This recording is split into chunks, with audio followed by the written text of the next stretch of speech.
Hello, everyone, and welcome to Autocrat. And I am delighted to say that this week we are joined by Dean Kinzer from Kinzer Coins for a special guest episode. So, Dean, welcome to the show. Thank you so much for having me. Big fan. Thank you very much. Pleasure to have you. So, before we dive into the pair of us marveling over the fact the ancient worlds exists, why don't Yeah, you tell us a little bit about what you do and where your interest in numismatics came from? sure. Yeah, happy to tell you about that. I'm Dean Kinzer. I've kind of been into coins on and off throughout my life. My father was an avid collector and a collector of many things. He collected everything from and maybe this when I usually talk on podcasts, people are usually even more blown away by this. But my dad collected things as oddball as Yugos Okay. here in the U.S., Fiats, Saabs, just about every kind of just from the car standpoint. And then he was big into Norton motorcycles and BSAs and Triumphs. So he had kind of an eclectic taste. And when it came to numismatics, it was kind of the same thing. He was very traditional in terms of his interest in American coins, kind of putting all of the coins together in one big set. But he was always somebody that was very interested in having coins that were worn. So he was not particularly high on the resale value, but very interested in who held the coin, what kind of experience did that piece of copper or silver have in the world. So that always had a curiosity with him. And he was a very spiritual, a Christian guy. So he had connections to early Christianity. He was very interested in that. And so he had kind of a side collection of ancient coins. He had shekels of Tyre, widow's mites, and tribute pennies, and then kind of a vast spread of stuff you can imagine he picked up over time of Marcus Aurelius Astericius and stuff like that. And as he got closer to the end of his life, I started to have to kind of work within his estate. And, I'm kind of used to the collectibles market. Like I said, he was into it. We did shows, we did all kinds of stuff, especially when like baseball cards were at their height and coins. And so I had some familiarity with that, but for some reason, the ancient part really struck a chord with me. And so as I was kind of going through his collection of ancient coins, I struggled to one, kind of believe it, and two, didn't know what to do with them. I thought that I should keep them. There's no way that I should part with something like that.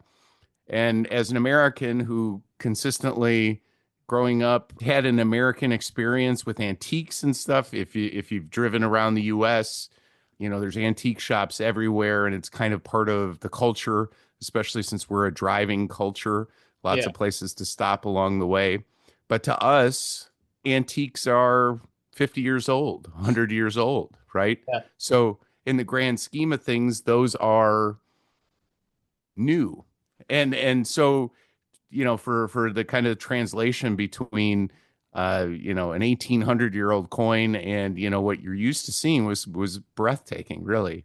And Yeah. I've never I since then I have not put down the interest and have really gone into evangelizing these coins, particularly in the Americas where it's not really a well-known hobby. But to me, it seems like a very good place to put some money and try to collect like the rest of us do. Yeah. No, I understand what you mean about the antique perspective in America. If you don't mind me saying, there is a joke, which I don't know how popular it is in the UK or not, that we like to remind the USA we have several pubs which are older than the United States itself, just to rub it. Oh yeah.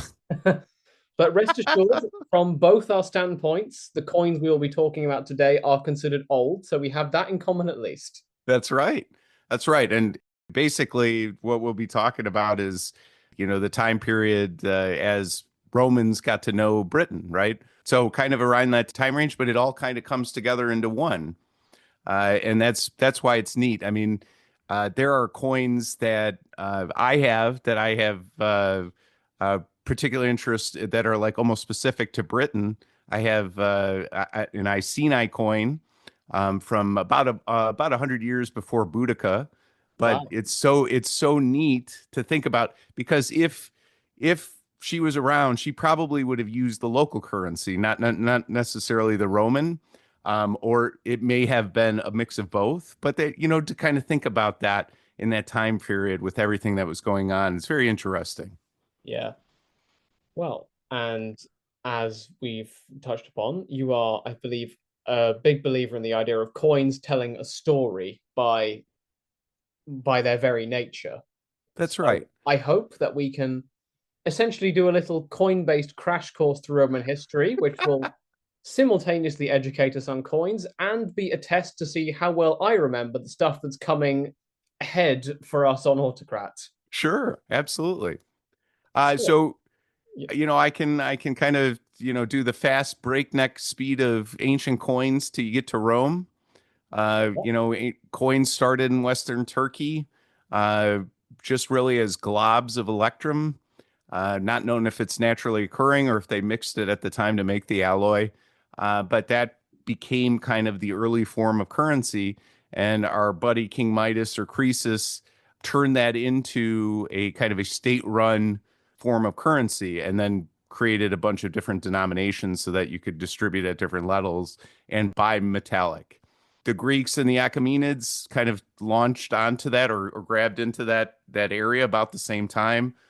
Each one of them kind of came up with their own style of coinage, but using bimetallic.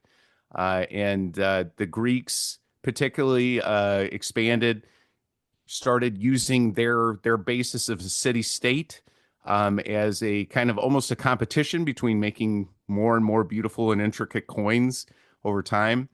And the Romans, as they started to develop, did not see that as a negative, other than what the Greeks thought of as what should be displayed on the coins.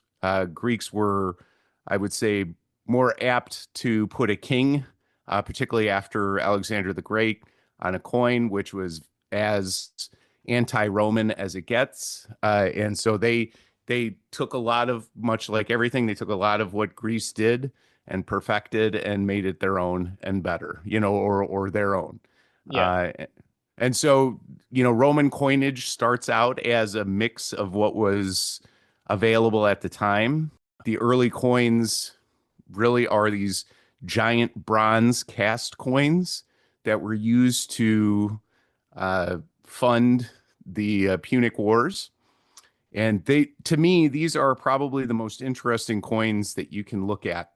Right. It started about 290 BC in that time frame, and they come in these giant sizes, almost softballs, or baseballs, I guess would be a better way to look at it. Yeah. But they casted these coins together, and they could weigh up to 250, 270 grams. Wow. Huge, just huge coins. But obviously not practical, and Not certainly exactly. not, certainly not uh, you know, for the common person that was not going to be a form of currency that they can carry. They had lower denominations, but they started to go more into silver. So they followed the Greek method of silver, and they even, in a lot of cases, named their coins after the didrachm, which was a Greek coin, which is used. And basically, the Roman Republic at that time, they designed the coins to almost be anti-king. Right. In their way. So the way Romans coins started was a god on the obverse, and then whatever on the reverse, whether kind of propaganda style, what's important on the reverse, whether you're proud of your ships that you're building, which was heavy in the Punic War. There's a lot of ships' prows on coins because they were learning how to build and developing their navy at that time too. But there was a specific almost formula to Roman coins, and it had nothing to do with praising somebody on the front that was a living person. So they were very specific about that. Once they started to expand into the boot, the coins started to shrink in size, became more gold and silver based. They definitely still had bronze, but in smaller quantities and not the giant shapes. Yeah. But the formula continues, right? All through the 200s and 100s BC, the coins followed kind of the same pattern: a god on the obverse, and then kind of a chariot or whatever propaganda. Whether you're pride in Rome, Roma on the reverse, but really kind of a formula to what's being made. Civic pride, but also relational, the god, to what's important at the time and things of that nature. So very formulaic, much like any of these kind of changing civilizations go. Norms start to drop. Things that are normal stop happening on a regular basis, and there starts to become like these changes. And coinage tells that very interestingly. Certainly, the quality and the design and artwork of Roman coins got better as they became a stronger and stronger republic. But as I mentioned, the norms, the things that they held, very close to them, being anti-king, started to change a little bit. And so, let me see. I'm trying to think of when a great pinpoint is. You know, as time is going, we're going, kind of parallel the Gracchi brothers, who were populists, who were fighting for, grain and land for the greater good. Starts into the political violence, Marius and Sulla. And then we kind of get to post Sulla, and then coinage starts to change a little bit. What used to be a definite started to become a little softer. So, for example, in 54 BC, Brutus, who we all know very well, was a moneyer, and he was let's see, that was an elected position, a position that commanded a lot of respect. Essentially, you put your name as the moneyer on the back, kind of autographing or certifying what was made by the right guy, that kind of thing. And I'll use Brutus as the example. There were a couple other variations of that, but he's a big name. So he kind of went to a throwback to an ancient relative of his, another Marcus Brutus, the one that helped end kings in Rome. Yep. And so he put his image on the front of that coin, but he's not a god, right? He's a person that lived. And then you kind of like, well, he lived, 300 years ago, and very important to Rome's standing and in Rome's history. Oh, okay. And then that kind of continued where they would find excuses for why it wasn't necessarily a god, or maybe it was a person, a family relative of the moneyer, Yeah. that was important. And so again, a little bit of change. And then the ultimate, I would say, propaganda guy, or the guy who knew how to sell himself as much as anybody else. Yeah. The spin doctor supreme. My favorite character in history, Julius Caesar, for a lot of reasons. I don't like fantasize. I would think about how great he was, and just a huge name in history that had so much effect. I mean, we think about just Rome, but then also the calendar, right? I Yeah. mean, there's so much that he kind of changed or helped change. But he was somebody that used very specifically propaganda to influence people. And coins are really the state's use of propaganda. Back before there was the internet, back before there were newspapers, back before there was telegraph, there were coins, and they were the best messengers of best representative message from the government on a consistent basis that you could get, other than say a town crier or something like that. And that's how a lot of soon to be at that point emperors or dictators or people were getting their messages out. Hey, the economy's great. We have plenty of food. Here's a cornucopia on the reverse of my coin. I'm telling you, there's going to be food. You can guarantee it. And that's really that's really the message. And it kind of fell into the lap of Julius Caesar, who is the ultimate propagander, and if that's a word. And so he starts minting coins, particularly as the Civil War is brewing and he's fighting against Pompey and the Republicans. Julius Caesar starts out, kind of casual, has his kind of his big launch into coinage is the elephant, which is a timeless coin, which is one of the coolest coins of all time to me. And it's minted in significant quantities, so there's not like a scarcity level that makes it impossible to get. Right. It's fairly common. But on the on the obverse, Caesar's supposed to represent, or at least we imagine that he represents the elephant, and kind of Pompey is, and the Republicans are kind of the old guard that he's stomping on, right? The elephant's standing on a snake, kind of representing strength over, I guess the opposite of that. And then on the reverse, because Julius Caesar was the religious head of the country for a long period of time, he had his religious implements on the back and his name on the front. So he continued because he was fighting the whole time, basically his whole entire period in the spotlight. He was fighting, so he always had military mints. So his coinage kind of spreads around the Mediterranean, whether they're minted in Sicily, whether they're minted in North Africa. As he's traveling around the world or around the Mediterranean, he's minting these coins, each one of them representing kind of either him, his family, and the importance of that, and why you should kind of believe in him. And as he kind of completed his wrap up of consolidating his power, I think he was inspired to try and cement that and mint a coin no longer with a god on the obverse, but with himself on the obverse, following the Greeks. And I know that it seems like in the pantheon of things that are important, it's hard to say that putting your face on the front of a coin is really stamping or solidifying your desire to be in charge. But then surrounding that with legends to say that I'm a dictator, but not just a dictator for 1 year, 10 years, in perpetuity. Yeah. And that really is the straw that a lot of people think helped break the camel's back. That was so revolting. And he took a giant risk. And you can tell, I mean, he minted those in January, February, March of 44 BC. Ah, yes. This wouldn't be just before March 15th, would it? When the great pincushion experiment was performed on the halls of the Senate.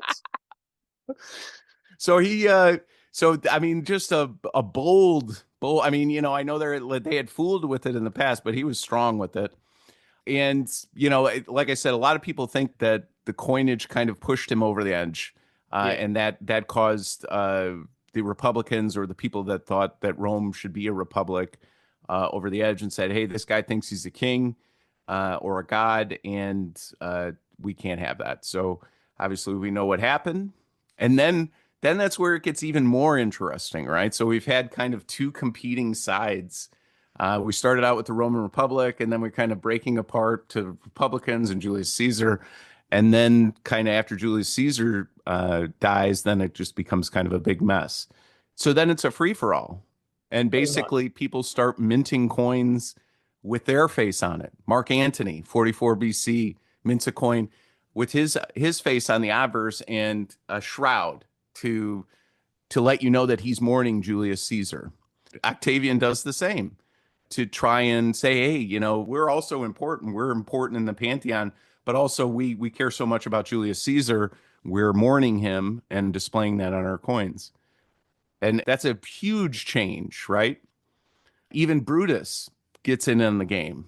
And as he's coming near his end in 42 BC, and I don't know that he necessarily thought he was at his end, but he did change his stance on a few things. Obviously somebody who was very staunchly Republican, cared about the Republic, mints coins with his face on them. And then kind of in the ultimate FU to Julius Caesar and everyone else, probably the most important coin or most interesting coin in ancient history is a coin that Brutus minted, both in gold and silver, of his face on the obverse, and on the reverse it says Eidmar, and then it has two knives and then a priestly cap in Oh, between, that's a bad reminding taste. reminding everybody that that he's the guy that did it. That he did this for the Republic, and we should support the Republic, even if Brutus wasn't really sure what that meant at that point because he was, kind of on the fence. But just kind of all of this political drama, all of Yeah. these crazy things are playing out on the face of coins, right? And the really great thing about these things is you can buy them. It's not like going to Rome and stealing a column off the Parthenon or whatever. It's something. Coins are meant to travel. Coins are routinely found in the UK, in Germany, and you can have that piece of history. That's not something that's illegal for you to own. That's a thing that you can have. And that to me is like you can spell out one of my favorite ancient coin books that was written was by David Sear, and it's the imperatorial history of coins, the period of 49 to 42 BC, and then beyond to 27, really, of all of the different kind of messages that were on these coins, because they would have 3 or 4 moneyers a year minting a variety of different coins, each one with their own message. And so you can kind of break down the fall of the Republic and the build of the empire through, I don't know, a couple hundred coins. Some are more common than you'd think, and all of the characters minted them. So if you wanted a coin of Pompey the Great, particularly his son Sextus minted coins for a long period of time. But each one of those characters minted coins with their own messaging on them to try and, say that they were in charge or they're important. Even a guy that's totally lost to his history, Lepidus, Oh yeah. who was kind of the second, third triumvirate guy, totally lost to history. Yeah, I think he classifies as was also here Yeah, in the partnership between Octavian and Mark Antony just before the Empire. that's right. But I mean, he survived and he lived a Yeah, long time, be which quiet. is That's rare. the key to success in ancient Rome. Just don't If get noticed. if you were standing anywhere near Octavian for a long period of time, chances are you're probably not going to last very long. During that time, I mean, the murdering and the treason trials and all that kind of stuff, that was such a crazy time to be anyone. But you can see it play out on the coins. It's so neat. The good times, the bad, and then really, I would say that Augustus perfected coinage in the way that we are used to it now. Augustus really was a coin collector, as told, somebody that collected coins and took them very seriously. So while Julius Caesar was an ultimate propagandizer or whatever, I think Octavian was next level. Yeah, I think he was probably peak propaganda until we start to get into like World War II. Uh, but he knew the importance of it. And not only that, he knew the importance of the imagery, right? So Octavian, Augustus, his coins, his face kind of stops changing after, I don't know, he would have probably been 25 or 30, still a young man. So that image of Augustus from the time he's in his 20s and 30s to he's 74, I think, when he passed away, not much changes. So he always looks youthful and virile and strong, even though you could say about him, the thing that he was least was courageous in battle.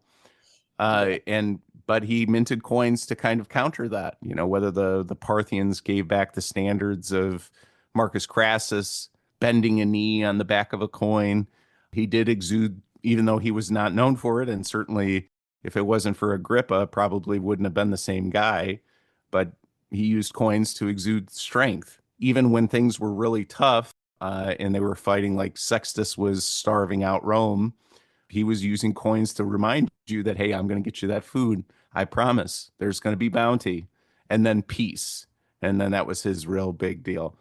yeah, And then from there, coinage as it kind of the staple of coinage kind of became this universal thing, and they all kind of followed the same pattern. So you have the head of the leader on the obverse, and whatever message you're trying to relay on the reverse.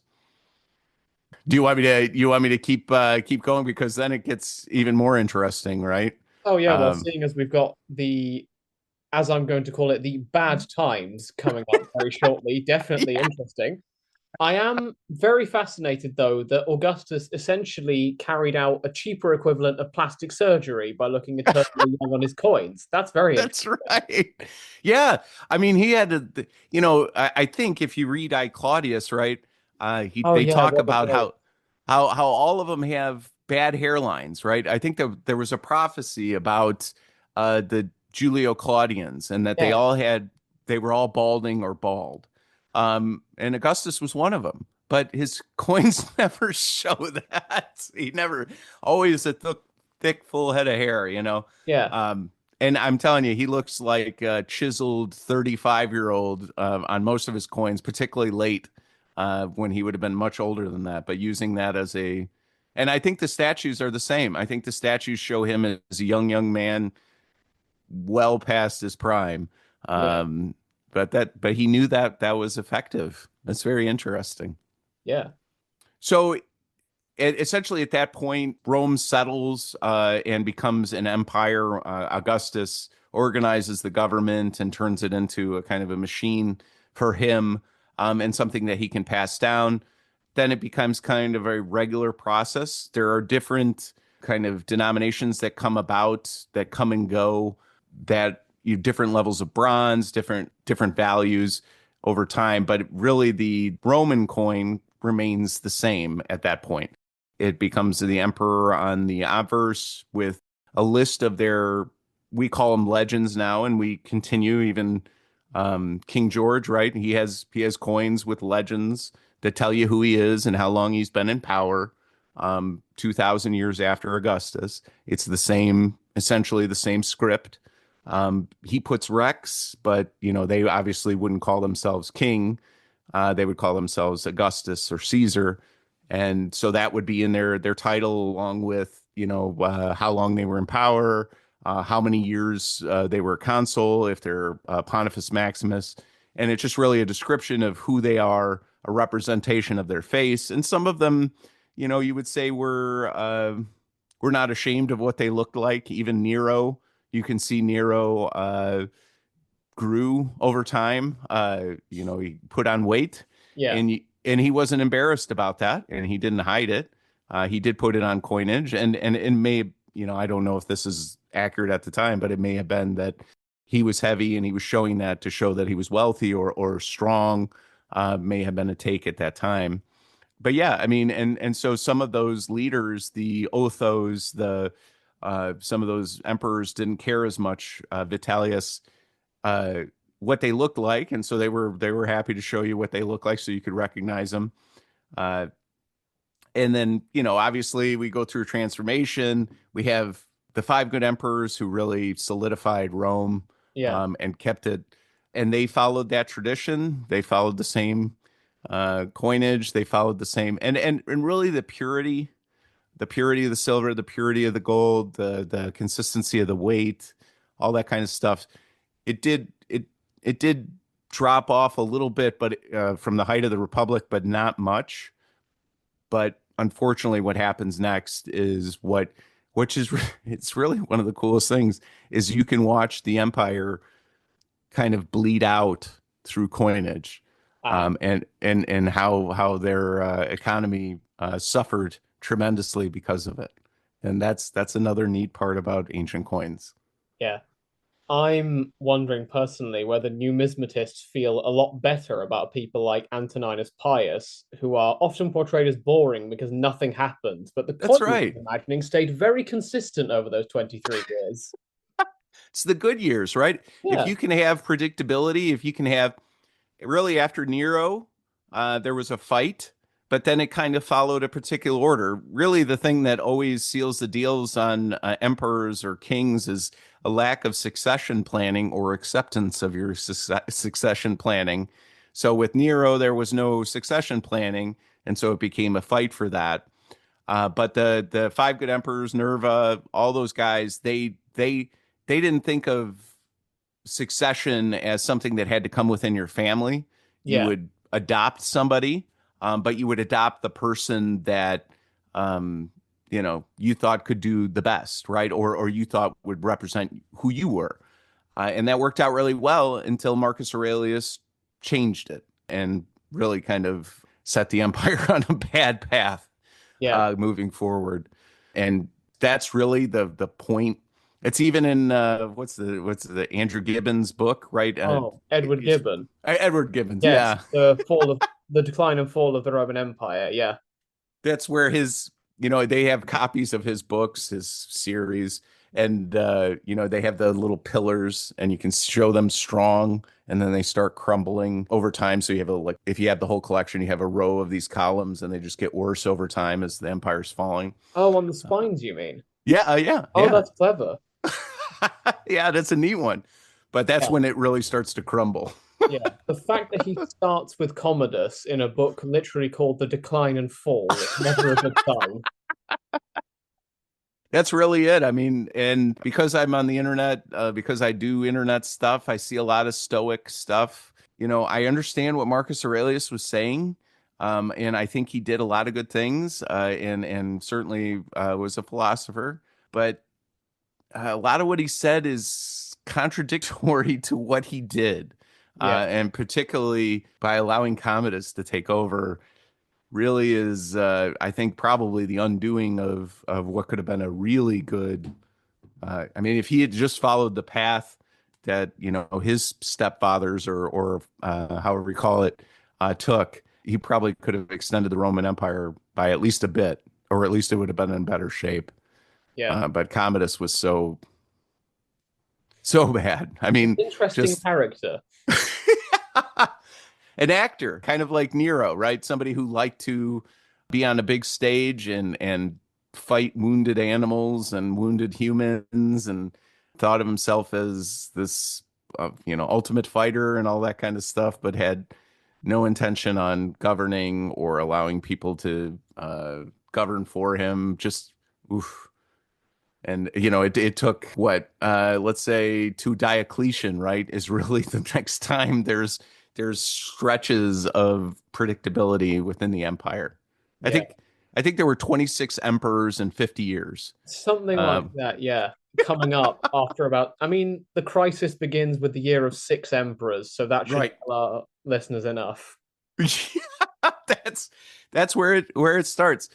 And I have one of those one of my favorite stories from that time period. But I actually on my website I have the coin of Didius Julianus. Oh Uh, no.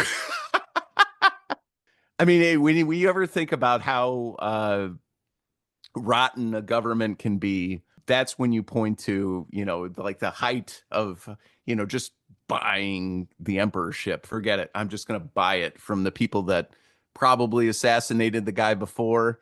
Um, What could go wrong?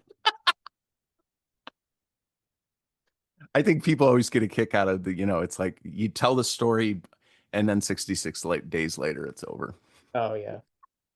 We have Didius Julianus, but he is, of course, part of the mess that is the year of the 5 emperors, which doesn't even include 5 emperors, which frustrates me. We only have 3 actually accredited. So we've got Didius Julianus and his hijinks down in Rome, Septimius Severus, and, well, Pertinax to kick the year off. That's right. Got 2 pretenders in the East and West who just immediately get some immediately and some less so get sat on by the other contenders. You know how they used to throw people in the Tiber? Yeah. And I was talking to a guy and we called it riding the Tiber. Anytime Oh, somebody was going to be eliminated, they rode the Tiber. And that's what, boy, that's what they did. If they don't have time for you, you got to move on can and I put just you in the say railroad. I love that, and we might have to steal that in some fashion. We coined riding the Tiber. Yeah, I know. It's brilliant. I might have to just nick it.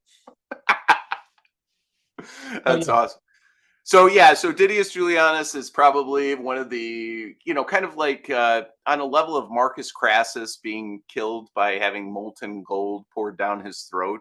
Kind of a similar lesson out of Didius Julianus, where he became involved kind of in a public auction with other senators yeah, to get the emperorship from the Praetorian Guard, who oftentimes decided who the emperor was. And really, that's probably part of the reason why I think what Diocletian eventually got rid of them. But they were as much deciders of who was in charge as anybody.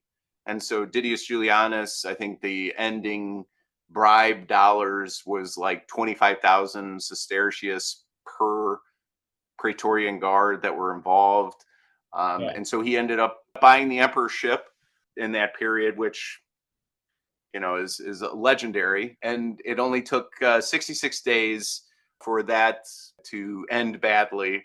I think it ended badly before that, and then the clock just was kind of him hiding a little bit Nero style, right? I think he dragged it out even a little bit. But yeah, so and then he was murdered, just Yeah. like the rest of them, by soldiers. So in the end, you get what you pay for a little bit, and there that kind of turbulence has a huge effect. I don't want to necessarily tie it to current times, but that kind of changing of the guard frequently can cause uncertainty not only in the government itself, but in the currency it represents. And so the Rome at the time is considered, kind of the world capital, or at least in that section of the world, one of the bipolar, whatever they call it. And so their currency is valuable and it means something in the Mediterranean world and beyond, all the way down the Silk Road. And so a lot of transition in power creates uncertainty. And a lot of the things that, kind of you could see on coinages from the 140s AD, from the time of Antoninus Pius and Hadrian and Trajan, where the artistry is cared about and the consistency is pretty good, and the messaging is clear, and there's consistency. Like Antoninus Pius had series of coins that he minted out of Alexandria. Series. He's like, hey, I'm going to be around so long. I'm going to go ahead and create all of the coins. Hey, you know what? I like astrology. I'm going to make all of the coins of astrology. I'll make 13 of them. Why I not? I like got that. time. Like Yeah. collectibles. So yeah. So I mean, they thought of them that way too. They were commemorative. There are Oh, medallions you can buy that represent an event. Really, the premier bronze that you can buy is the Colosseum coin, which is Stertius, minted by Vespasian, or I guess it would have been Titus. And it's just really a celebration of the Colosseum. And everybody had them, and because they were so proud of the Colosseum. And that's the way they look at them. So times are good. We're throwing away coinage, making all kinds of artistic statements and all this beauty. And then things go sideways, and you don't have time for that. The emperor will change quickly, and so you have to kind of adapt the face to make it look similar. And so the artistic quality starts to deteriorate, and the differences in emperors kind of starts to go away, and they all kind of start to look the same. And that's much further down the line. But those are the things that you can see in coinage that tell a story of a struggling empire. yeah. Um, so, starting with that period, the silver content really starts to decrease, the purity of the silver. So then it becomes more of an alloy. It becomes less reliable as a means. People test and see the quality of the coins, and that starts to show that there's problems in the financial world. As time progresses, silver turns to what I guess you could almost say painted silver, to Oh, where the yeah. coinage is dipped in silver, but only on the on the surface. So the silver amount becomes so little that it's almost embarrassing amount. You'd have to have hundreds of pounds of coins to represent the same amount of silver that you had not that long ago. And that's all a very telling tale. There are a lot of avenues in which you can see that empires are struggling from their coinage. Silver purity is going down, turns into bronze or copper coins. Then bronze and copper coins really kind of become the mainstay. They start to rename them into things. And then the other thing that happens is that during this time, and again, I don't, sometimes there's some weird overtones to what goes on in the world now. But people stop listening. For as much as empire is a joined community, there's still individualistic areas. There's still Gaul, there's still Germania, there's still Greece, right? There's still individual regions within that. And oftentimes, when the weakness is coming from the capital or the two capitals, depending on when it was, other people will look for opportunity to try and promote themselves within or even strike a revolt. And so, a lot of times, provinces will just generally break off. And so, the time of 260 AD is really one where everything basically collapsed. Valerian, right, was captured by the Sasanians. So now you have kind of I can't imagine what that was like for them. Not long before that, Trajan Decius died on the battlefield. So emperors are being exposed in battle, that they're not these undefeatable gods or that they can't be beaten. You can see evidence that they'll be beaten. And so some people will take advantage of it.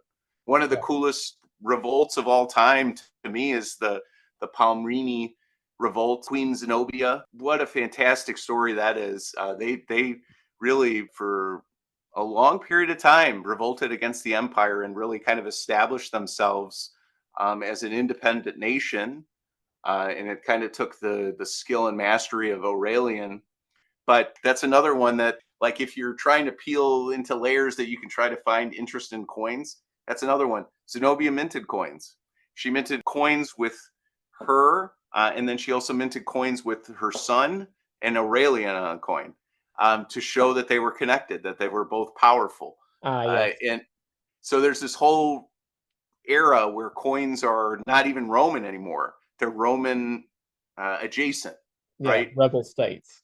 Yeah, rebel states, same coinage ish, same everything, except a different person that's not the one that's supposed to be in charge. And so now you have multiple areas of coinage where it's hard to know who's in charge. Yeah. And with the way money moved back then and with the constant change of emperors, it must have been really confusing for somebody who was just an average person in Marseille or something like that, who didn't know what was going on in the rest of the world. But you're getting coinage from one side of the Alps that says something, and you get a coinage from the other side of the Alps that says something else. Who's in charge? What's going on? And that's really, it reflects so many ways on the coinage. And that's something that you can actually, if you're a collector, you can follow, right? You can go from the highest purity of silver from the Roman Republic to where there's supposed to be silver and there's no silver. The artistry of the, let's say, the Augustan era cystophoric tetradrachms, these beautiful Greek coins that he made that really are, I love them. I would buy them all if I could. And incredibly artistry. He has one of these one of those coins that he minted has his Sphinx on it, and I don't know if you that was kind of his I want to say his logo, but he had the Sphinx that he loved a lot, and he put it on the back of one of those coins. And it's just amazing. But the artistry of that to basically I want to call it a Morpheus shape of a human that they all kind of look alike. Yeah, Uh, yeah. the only way you could really tell Aurelian from anyone else in that time period, because there's so many emperors and they all kind of meld together. But Aurelian has a long neck, kind of like Julius Caesar in his coins. Right. You can tell that, but otherwise the style is blending together. Yeah. Double and a sun disk is kind of the feeling of the day, I think. That's right. That's right. Until Diocletian reformed the coinage and obviously reformed a lot of things about government, some good, some bad. You have inconsistency until you're, at least with Diocletian, there was some consistency for some stretch of time, although too many emperors, not enough non-emperors at that point. And I would think that was just as confusing as it was when rebel states are breaking off at the same time. It must have been, Licinius, right? The first, the second. There's all these emperors that kind of follow each other that are, or Augustus and Caesar, and it must have been very confusing, even in the Constantinian era. Who is Yeah. in charge? Oh, definitely. I mean, to give some flavor to the listeners, just before the Constantinian era, I believe in the Crisis of the Third Century, there's a chapter of the Historia Augusta called The 30 Usurpers. And that's even aside from the 20 plus emperors in about 50 years. Right. What I'm hearing so far from our conversation is that numismatists very much like either end of the stability spectrum. They're fascinated by Antoninus Pius and his series of coins and collectibles, which almost makes me think he would probably have been into bobbleheads. And then at the other end, the absolute fire that is the crisis of the third century, the year of the six emperors, and then just the relative chaos of the tetrarchy. Would that be roughly summing it up? Yes, and then after that, it becomes really a disaster. Oh yeah, Obviously Constantine brought some stability to the government, but now you had two different governments with two different emperors. One side, Constantinople, might be doing better than the Roman side at any given time, and they really stop doing any artistry on coins. It's just one head that looks the same, almost comical, and the coinage keeps shrinking. yeah, It starts to look like just kind of bronze discs with a little kind of crummy face on it for a long period of time until Rome collapsed, and one I of should say the spoiler alert. yeah, and I just actually read a book, and I can't remember the author. Shame on me for referencing it. But one of the questions that came up is, how do you know? How did they know that the Roman Empire was ending? Yeah, How did somebody in London? How did they know when the Roman Empire was ending? And you knew it because they stopped funding things, right? They yeah. stopped funding. I think what's the name of the emperor that basically threw away the UK? Said wasn't Ah, worth.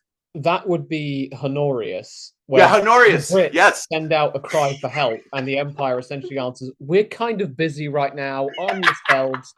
Your call is very important to us. We'll get back to you in 5 working days." That's exactly right. And never again is what he Yeah, meant. yeah, So services that people are used to, the regular trade, things of that nature, stop happening. Soldiers stop getting paid, and then they just kind of stop being soldiers, right? They just become residents. The forts and the walls and all of that kind of stuff get abandoned, and people just kind of revert back to what was going on before the empire, right? It was just kind of a more of a agrarian culture where that's not connected, even though there's all these travel roads and trade roads that people still use and need. It doesn't have the force of the state behind it.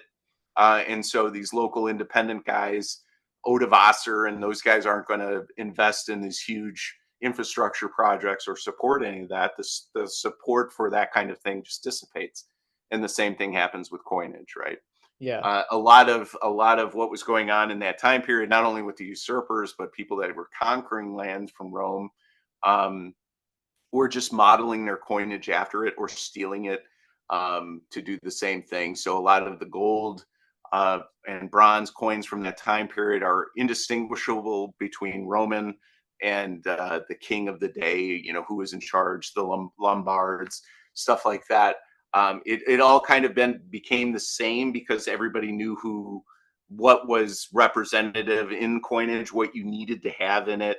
But the trade, the amount, the scale, all of it kind of goes down.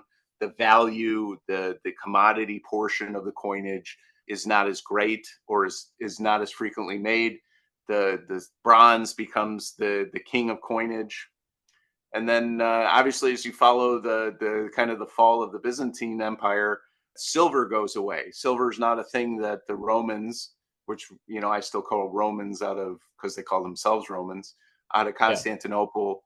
Um, they ran out of silver mines, so they stopped making silver coins, and they would buy the silver from the Islamic states and mint their own coins that on either Islamic silver or bought Islamic silver, uh, just in order to still have that kind of coinage that they've always had some consistency in.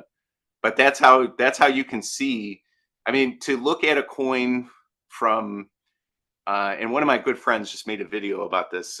Somebody that makes great videos, but he has a coin of Trajan on one side, and he has a coin of, I'm going to say like Canute or something like that on the other side. And he, in between, it says, "What happened?" Right? What is it that took this beautiful artwork and changed it? And obviously, everything has beauty. It's a different kind of beauty, but to take something that is a beautiful portrait of a human that you can see and be like, well, that's what that guy looked like, to a very rudimentary kind of almost knight on the obverse and a kind of a cross on the reverse, and that's what happened is that there was a slow collapse of a lot of the support systems that had the ability to produce that kind of thing. The investment in the die making, the investment in the artistry, the artists themselves, the investment.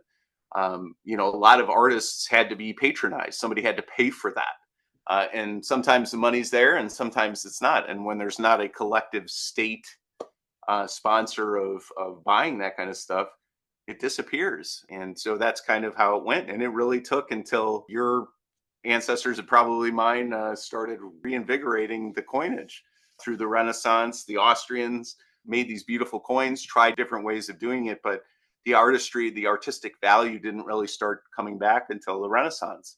So there's 1,000 years of, slow decline to the bottom. One of my favorite coins of all time is Constantine the 11th. You can buy coins of Constantine the 11th. They're Wow. very hard to come by. So if you know what happened there, he had to basically pay the Genovese to help protect Constantinople from invaders. They did not have any money. And really, the Roman Catholic Church and only made like half-hearted attempts to try and protect them. And so he had to melt down whatever he had in the Hagia Sophia or whatever local churches, all of their silver, and melted it down and stamped these really crude coins with Jesus Christ on the obverse and then kind of the legend on the reverse of who's in charge. But you can buy those. Those exist. They're out in the public. There's a couple hundred of them.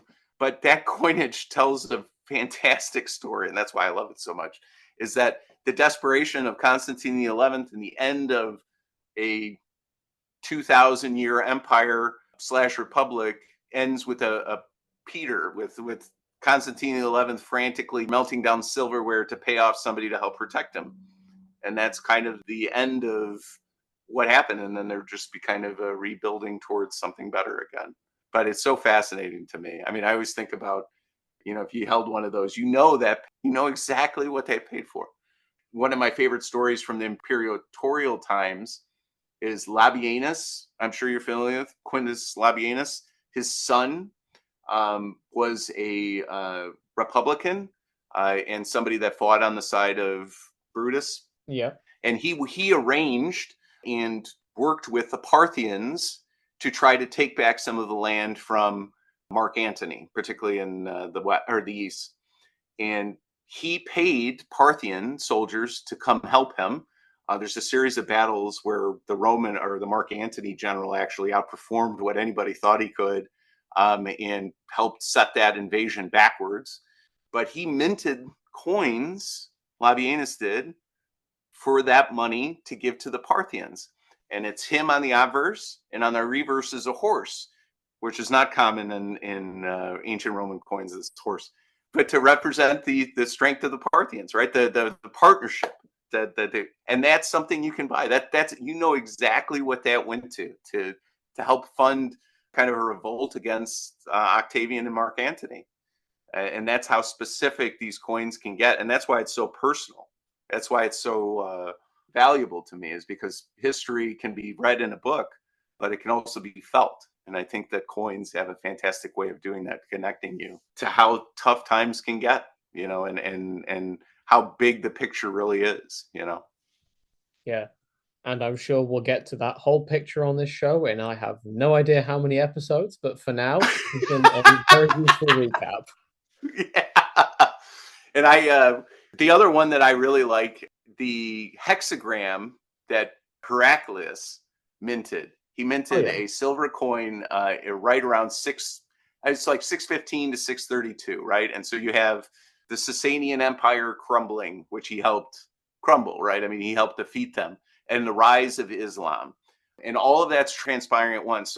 So an old Heraclius who defeated the Parthians and really set the Roman Empire on a path for greatness also upset the Roman Empire and end up giving the Islamic armies a chance, really, against the Sasanians. And so as that's happening, as they're losing ground, the Roman Empire is losing ground and losing to Islam or to the caliphates, he had a moment of desperation too, where he had to melt down what was in churches in Constantinople and mint these coins. And on the obverse, he's got him holding a cross, and on the reverse, it says, "God save the Romans." Oh, And it wasn't a figurative speech. It was a made out of request. desperation. Please, please, God save the Romans. Yeah. So that's why, I mean, just so cool, so cool. I mean, think about what was minted to make into that, and how amazing the time must have been that they lived in and what the world was around them. But coins have specific meaning. There are people telling you something from a time long ago. They want that message to keep going. And the best way to do it is keep talking about it, keep sharing the coins, keep sharing the stories. They're meaningful. They have a huge impact on who we are today. And oftentimes, if we don't look at these kind of stories, these examples of what humans have done in the past, we won't know what's coming. We won't be able to prepare ourselves for what happens in the future because we've closed our eyes to what's happened in the past, and that to me is awful. Yeah. Well, I will close out today's, let's call it elevator pitch for numismatics with a question that we've asked off and on to our guests, which is, who would you include as your favorite Roman emperor from either a historical or a coin perspective? And I should warn you that if you include Julius Caesar in this list, you will be writing the definitive version of that argument for all time. So you're encouraging me because I would argue Basil II. Oh, yes, yes, good choice, and neatly sidestepping the controversy there. So I Yeah, would say that specifically, I think the thing that I love about Julius Caesar is it seems like he was an autocrat or a tyrant with a brain. And I know that seems crazy because a lot of times that doesn't go hand in hand. A lot of the thugs and the dictators over time don't seem to have an intellect that looks beyond what we would say, our three-dimensional world, that does have some designs on what happens in the future. So I think that he had a lot of that. Of course, he was power hungry, and I mean, you can't say that he didn't kill a million-ish people in France over the course of a decade. And it's complicated with him. And he really followed a pattern that continues to this day of doing things to get power, consolidating your power. But I would say that of all of the people, kind of like Napoleon, had a great intellect to go with his extreme desire to be in charge and in charge for a long time. The reason I like Basil II, and I'll marry the two, is Basil II is really a time that most people don't think about. It's in the Byzantine or Eastern Roman Empire, it's the Macedonian Renaissance. yeah, There was a period of time where after Heraclius, the Roman Empire had shrunk down to almost nothing. And these guys, these Macedonians, for better or worse, fought back, and they fought back hard, and they took back a lot of land. And Basil II is famous or infamous for being the Bulgar slayer. His epitaph on his grave says something to the effect of no one ever saw my spear lay idle. And that's truer statement could not be said. But yeah. he has some beautiful coinage as well. Obviously the Orthodox religion or the Eastern Catholicism at that time was very Christian oriented. So there's beautiful coins, but they have these large gold coins and large silver coins that they made of the time that are really beautiful. So those would be my two that I would put Excellent. together. All Two right, people excellent. are important, I think, in history. Yeah. So, if our listeners should want to locate you and learn more about this field, where can you be found? I have a website. It's kinzercoins.com, Kinzer coins.com. You know, I sell ancient coins, but it's not a hard sell. I put a bunch of the what I would call entry level stuff, and I mix in some fancier Greek and Roman stuff. But I want you to get interested. So I'm not going to cram a bunch of stuff. So if you want a denarius of Antoninus Pius in a reasonable shape, you can go on my website and buy a very affordable version of that in a slab that you feel comfortable with. That's kind of the point. The other thing that I do is a podcast. I do the Ancient Coin Hour with my friend. That's on YouTube and Spotify. And really, it's just an introductory lesson. It's not about trying to grift or take money. It's really because we love the hobby so much, and there's opportunities for people to make mistakes or they take risks and stuff like that. All we're talking about is who you know in the industry, who you should buy from, what should you look for in stuff you trust, what are the identifying marks on whether something's fake or real. And that's really the point. The point is to try to make history really interesting for people, and coins, I think, because they travel well, they show well, and you can tell stories on them. They're just about the best avenue that you can do that with, in my opinion. Yeah. Well, Dean Kinzer, thank you very much for joining us today on Autocrat.